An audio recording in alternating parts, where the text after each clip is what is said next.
It appeared that the resistance had run out of ideas for the time being, and June had given up completely after Nick foiled Mayday's plan to strike Jezebel's, relaying the information to Commander Wharton to secure his own safety. However, June's visage changed from despondent to diabolical after a heated exchange with Commander Lawrence, during which he chastised her for choosing to leave the revolt. Rita then added a sedative to Serena's wedding cake, which would start working soon after the Gilead elite had gone home, at which point the handmaids, armed with daggers, would be free to do with it what they pleased.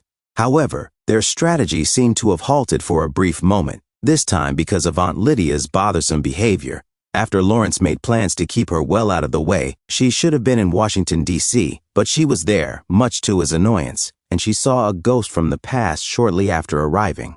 June. "I believe June Osborne is present," an obviously shaken Lydia said to Lawrence, who promptly dismissed her assertions.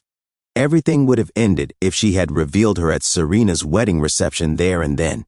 However, Lydia realized something was wrong when she saw the drug-infused cake the handmaids had thrown away under their chairs a little while later, while she was gathering her breath. After that, she hurried to their dorm to reprimand them and provide the necessary penalty, but Moira resisted.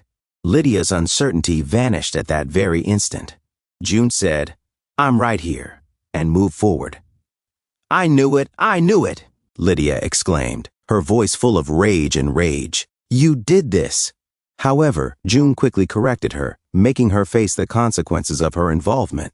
As Lydia's lips started to tremble, she remarked, "You tortured us after you took our children away, after you mutilated us, after you beat us, and after you trained us to be like this.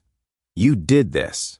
June, however, gave her a chance to turn things around, to Lydia's own sermonizing from the early days of the regime when she said, "I think that you've seen things that you can't unsee, and I think that you've learned things that you can to unlearn, and I know that in your heart of hearts, you know that rape is rape, and you know it wasn't our fault, and we don't deserve this, and we're not fallen women."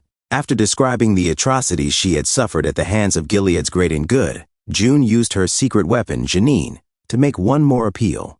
Amazingly, Lydia chose to turn away from the darkness, hugging Janine and expressing regret for the pain she had caused while the other handmaids poured past into the night, allowing them to do their worst as well. "We were upset. We were ecstatic," June recounted. "We were prepared for a fresh start. The dress became our uniform, and in order to escape the dress's captivity, we formed an army.